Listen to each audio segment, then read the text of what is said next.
Gente, a Netflix acabou de soltar a segunda temporada do live action de One Piece e todo mundo parou pra assistir. Essa série entrou no top das mais assistidas em dezenas de países em questão de horas. Horas, pessoal! E como é toda obra grande que mexe com um fandom gigante, é claro que o público se dividiu e a gente veio analisar aqui no Play News, né, galera? Quem não assistiu One Piece segunda temporada, live action tá errado. Tem gente jurando que for perfeito, tem gente xingando muito no Twitter, tem ship happening, tem discurso no Reddit, tem thread no X, então tá rolando um monte de coisa. Você sabe como é? Hoje, o Play News, a gente vai fazer a análise completa, o que a temporada acertou, o que errou, as polêmicas reais sobre Brook e Vivi e por que, mesmo com os defeitos desse negócio, ainda é o live action mais bem feito que a Netflix já produziu. Fica aqui, porque hoje a gente não poupa ninguém. Me coloca agora a produção com o braço do Luffy.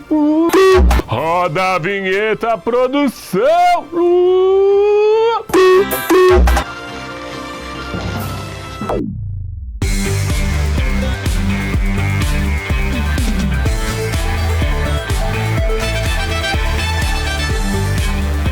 Antes de qualquer crítica, a gente precisa entender o peso do que está acontecendo aqui. A primeira temporada foi um milagre estatístico. Sabe aquela coisa de a adaptação de anime para live action nunca funciona? A Netflix pegou esse argumento, olhou nos olhos igual eu tô olhando para vocês e disse: calma aí, jovem otaku. A série quebrou recordes, entrou no top 1 em mais de 40 países e o mais importante, conseguiu agradar tanto quem nunca tinha visto One Piece como eu, quanto quem leu cada capítulo do mangá. Duas audiências completamente diferentes e ao mesmo tempo. É praticamente impossível, galera! Então a segunda temporada chega com a missão mais difícil que existe: manter e deixar no auge One Piece live action. E pelos números da estreia, parece que eles conseguiram de novo. Chegaram de novo, amigos! Os números não contam a história toda. Vamos pro que realmente importa. Primeira crítica que não para de aparecer nos comentários: o Zorro. Não, tô brincando, não é o Zorro.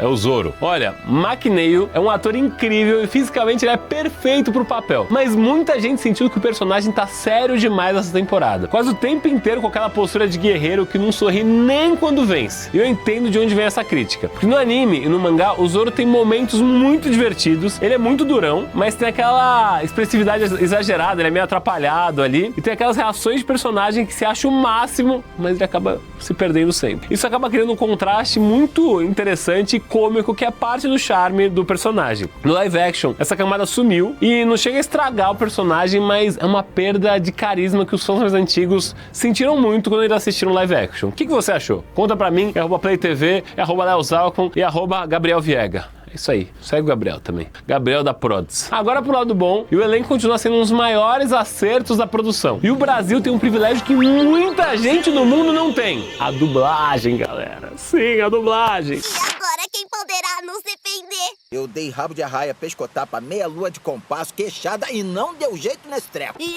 agora, depois de cagar, o que eu vou fazer? Quer dizer então que você tá com medinho, espadachim vacilão? Eu vou te quebrar a sobrancelha de pentelho! Mestre Abi, casa comigo bem. Lola, filhote de cruz credo! A Netflix manteve as mesmas vozes clássicas do anime brasileiro. As mesmas vozes que você cresceu ouvindo. Quando o Smoker aparece na tela, quando a Nami fala e quando o Sanji abre a boca, você não tá só assistindo live action. Você tá tendo uma experiência emocional de 20 anos de história em um único momento. Isso aí não é um acidente. Eiichiro Oda, o próprio criador do mangá, participou ativamente da escolha dos atores e dos dubladores. Ele vetou, aprovou, sugeriu nomes, criou uma camada de fidelidade que você raramente vê em adaptações desse tamanho. Me responda, seu nanico chorão. Me falou que você é má. E cruel.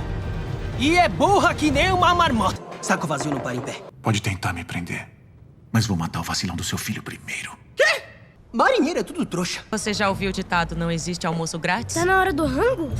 A pagar 3.300. Nami, você tá bem? Tem que me voltar 17.700. Agora, chegou o momento que vocês gostam, pessoal. Hora de falar das polêmicas, pessoal. Porque duas escolhas de casting geraram um debate absurdo na internet, meu. O Brook e Vivi. Vamos começar pelo Brook. Algumas pessoas questionaram a caracterização visual do personagem. Mas pera, que você vai entender o porquê. Para tudo aí! O Brook sempre teve uma inspiração fortíssima no rock clássico. O Oda, ele criou o personagem com várias referências ao Jimi Hendrix, porque se você olhar, ele tem uma composição que é de músicos negros do blues e do rock dos anos 70. O visual, ele tem várias referências ao Black Power e não é uma decisão arbitrária da Netflix. Está literalmente dentro do DNA do personagem desde quando ele foi criado.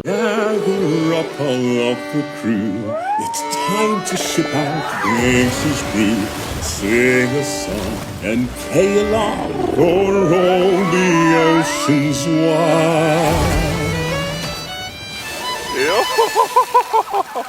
Agora, Vivi, a escolha da atriz dividiu ainda mais as opiniões. Mas espera aí, olha esse contexto. Vivi é princesa de Alabasta, um reino que o Oda construiu com várias referências claríssimas ao Egito Antigo, ao Oriente Médio e ao Norte da África. A escolha de uma atriz com esse perfil étnico não é um descuido, é na verdade muito mais coerente com o material original do que a versão que o anime acabou sendo. Dito isso, polêmica de casting vai existir sempre, até do apresentador do Play News, que eu sei que vocês jogam muito hate aqui, meu. Vocês falam, traz o Thiago Leifert, traz o Luciano Amaral, traz o Bolsa, Mas não, aqui é Léo Zalkman na cabeça. Não coloca os Zagalés, vocês vão ter que me engolir. O que importa é se o personagem funciona na tela e o apresentador também. E essa resposta só a temporada vai dar. Outra crítica muito legítima é que várias cenas icônicas do mangá e do anime ficaram de fora. O exemplo mais comentado é do Calm Belt. No mangá, quando os chapéus de palha passam pelo Calm Belt, tem aquela cena dos reis dos mares, criaturas gigantescas maiores do que qualquer navio surgindo da água. É uma cena curta, mas ela diz tudo sobre o tamanho do perigo daquele universo. Na série, essa cena ficou bem de fora. E teve um outro ponto, a Alabum. No material original, a Alabum é basicamente uma ilha viva, uma baleia tão gigante que os personagens acampam nela sem perceber que é um animal. Alguns fãs sentiram que a adaptação simplificou demais esse conceito e perdeu um pouco da escala absurda que fez One Piece ser One Piece. São escolhas que fazem sentido de produção, mas que a gente acaba sentindo falta porque a gente é fã do anime, né? A gente quer que One Piece seja muito fiel ao que foi no mangá e ao que foi, de fato, no anime também. Mas aqui vem uma coisa que eu não esperava gostar tanto. A série tá usando a liberdade criativa para consertar algumas inconsistências do próprio mangá. One Piece tem 25 anos de publicação. É uma obra que foi sendo construída em tempo real, capítulo por capítulo, durante várias décadas. Então, naturalmente, existem elementos que foram adicionados depois e que criam pequenas contradições com o material anterior. A série aproveitou isso de forma muito inteligente. Personagens como Sabo e Bartolomeu aparecem de maneira mais integrada ao universo desde o início, criando uma narrativa mais planejada do que a original, conseguindo ser. É quase como uma versão Director's Cut de One Piece, com o próprio Oda participando das decisões. O que eu quis dizer com isso? Que assim,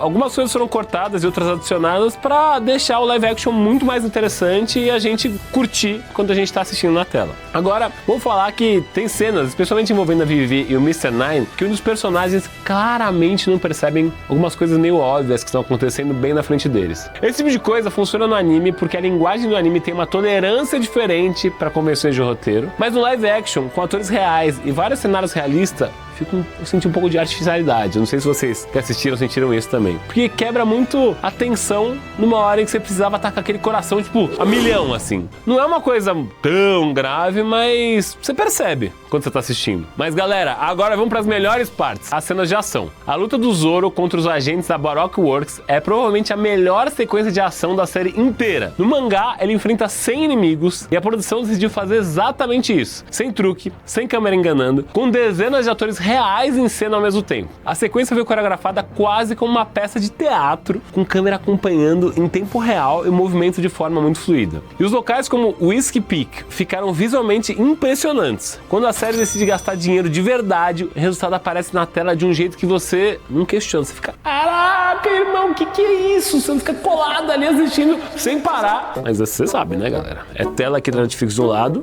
e Play TV no outro. Não pode perder Play News, não pode perder ponto K-pop, não pode perder Yu-Gi-Oh! Passando aqui, então toma cuidado, tá? Não tô dizendo pra você sair daqui, não. Então, qual que é o veredito? A segunda temporada de One Piece tem alguns defeitos, é fato, algumas cenas que fazem falta, escolhas de um roteiro que são bem questionáveis e um Zoro um pouco mais fechado do que a gente gostaria. Mas o saldo é muito positivo, porque a série continua fazendo algo que é raro demais nos dias de hoje. Uma adaptação que respeita o material original e ao mesmo tempo tem coragem de usar sua própria identidade. E mais do que qualquer análise análise técnica, ela consegue manter o que faz One Piece ser One Piece. Aventura e muita emoção. Personagens que você ama de verdade, e esse, no final, é a única crítica que importa, por isso que a gente amou tanto essa segunda temporada. Agora eu quero saber de você. Você já assistiu a série? A segunda temporada ficou melhor ou pior que a primeira? Comenta com a gente, @LeoZalkman, @PlayTV, e se você curte anime, cultura geek, tudo que acontece no mundo nerd, fica aqui no Play News toda quinta, às 9h30, aqui na Play TV. Vou ficando por aqui, até o próximo episódio. Beijo do Léo. Tchau!